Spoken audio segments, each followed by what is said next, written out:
Hi, I am back. So, yes or no, in my very first video, I had talked about, no, my golden rule is no shoes in the house, right? And I had mentioned about gross things in a parking lot.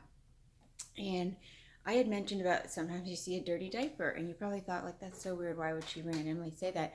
But I kid you not. Okay, yesterday I went to Target, and I'm not kidding. There was a diaper full of poop. Someone had run over it, had like wipes and everything there. Someone had run over it. The poop had splattered like 6 feet. It was a huge mess. I kid you not.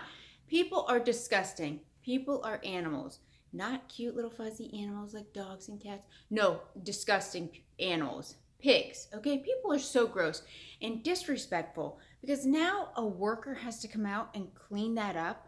It was so disgusting. All because maybe they didn't want to smell that poopy diaper in the car till they drove to a dumpster. People are so disrespectful.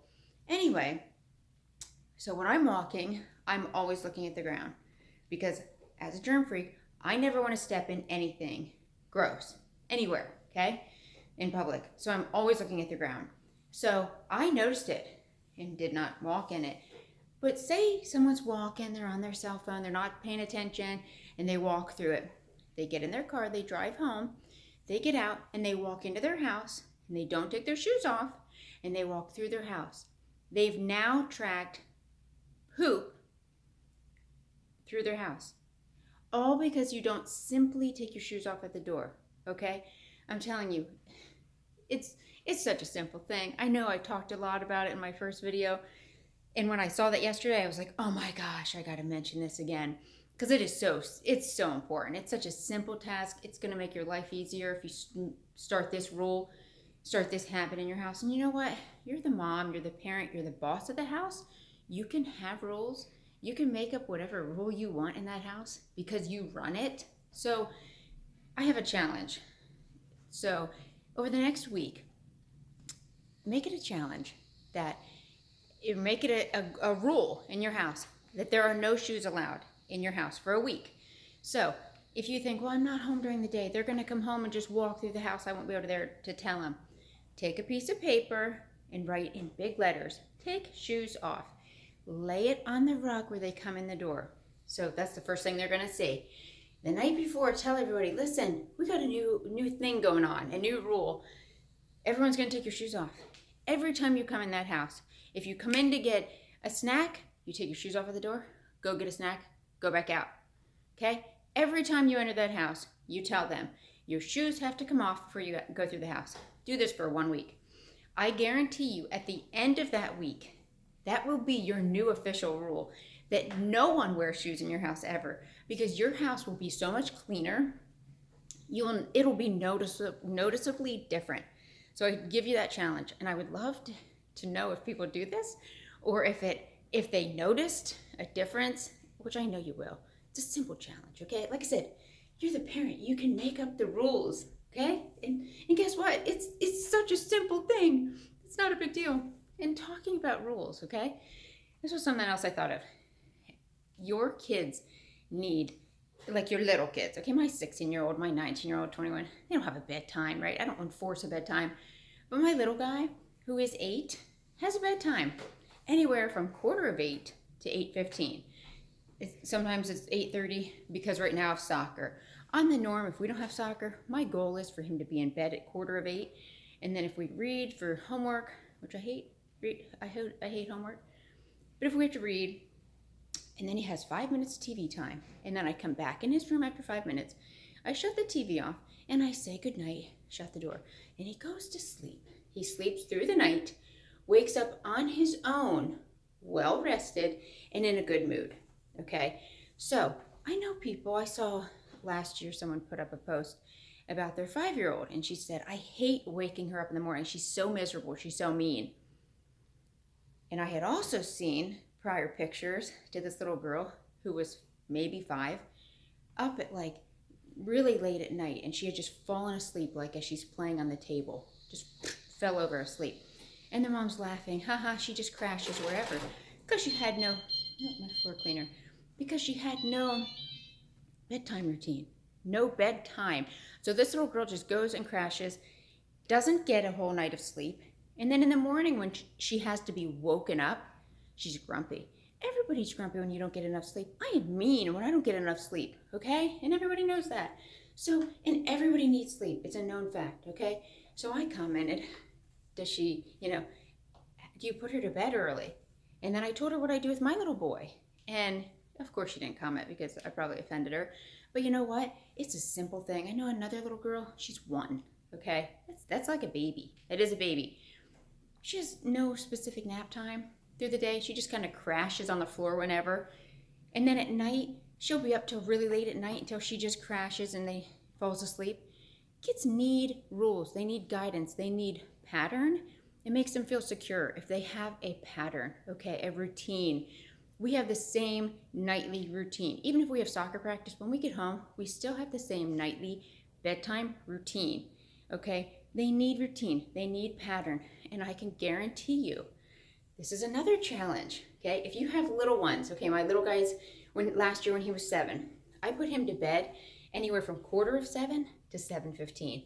He would sleep straight through the night, wake up rested. So you go age accordingly. Next year, so this year he goes to bed around 8. Next year when he's 9, I'll probably still keep it about 8 to 8:30 because, he's still little at 9 years old. They need their sleep, okay? So that's another challenge. Take for 1 week and you tell your kids, your little kids, okay, so here's bedtime. This is our bedtime, your bedtime. And they might fight and freak and get all mad, but guess what? Again, you're the boss. It's okay. They're supposed to listen to you. So for maybe 3 days, they throw a fit. They don't want to go to bed, blah, blah, blah. I guarantee you by the end of the week, they're going to bed at that, depending on the age of your kids, 8, 9 o'clock at night if they're 8, 9 years old. They're sleeping through the night and they're probably waking up on their own in the morning in a good mood. This is going to cut down on fights between you and your little kid. They're going to behave better at school. They're going to learn better. They're going to be easier to deal with in society. The teachers are going to appreciate it. They're going to be easier for them to deal with. They're not going to be grumpy and bratty all day long because they're sleep deprived. It's a human thing. We need sleep. So I challenge you. Again, I would love to know the response over this. For the next week, do a bedtime routine every night. See how that works out. It's also going to give you peace of mind because I need alone time, okay? So late at night, or, I put my kid to bed around 8, 8:15. I come down. Now I can do all my nightly stuff, okay? Get everything done. My older kids come home. They're self-sufficient, okay? Maybe I'm still feeding them supper or whatever at odd hours, but, from like 8 o'clock on, they're self-sufficient. They can get their own snacks and stuff. I can get all my stuff done, get myself to bed, maybe at 11, and I can watch an hour of TV. That is my alone time. That I need that to be alone, to refuel, for my mind to shut down, and for me just to enjoy alone time. Or, my husband works away. When he's home, that's the time that we will have to spend together. So it gives you alone time or time with your spouse, which is needed for you to feel sane and not to just go through life and being grumpy and not enjoying it because every day is the same and you just feel like you're, arguing with little kids. You get them to bed and now you got to rush yourself to bed and there's just no downtime for you. I guarantee you will feel better. Your kids will behave better and act and feel better and healthy. It helps them stay healthy. If they have the right amount of sleep, your immune system stays up. Okay, so there's so many benefits to it. So anyway, hope you guys do that. Like, I would love to hear the response over how, if you guys do these things and how they work out. So anyway, the recipe that I was going to share is another easy one. Is just hamburger barbecue, but I've had different ones, and this is the one that I really like. So the original recipe, I kind of double because I like it really saucy. I don't like it dry. Okay, so and I use really lean ground beef. So I brown, say you're working with, I'm going to base these measurements off of a pound. A lot of times I double or triple this because I like to have a lot, and then I put it in the freezer for a quick defrost meal. So I take a pound of really lean ground beef, a lot of onion chopped up, brown them together. While they're browning, I mix together a cup of ketchup, 4 tablespoons of sugar, 2 tablespoons of mustard, 2 tablespoons of Worcestershire sauce. I think I said that. 2 tablespoons of vinegar. So mix that all up. When the meat's done, turn it on low, add the sauce, and then just till it heats through. I don't want it to boil. Turn it off. Most of the time I forget hamburger buns, so I normally just use, a lot of times, not always, a lot of times I just use regular bread, you know, whatever. It doesn't have to be fancy. And then a lot of times I pair this with, I put this with my homemade mac and cheese, which I'll share that recipe tomorrow. It's one that if every time I make it, everybody likes it. If I have a family get together on my husband's side or my side, I'm almost always asked to make that to bring because so many people like it. So I'll share that recipe tomorrow. Hope you enjoyed this. Hope you have a good day. Be kind and be clean. Bye-bye.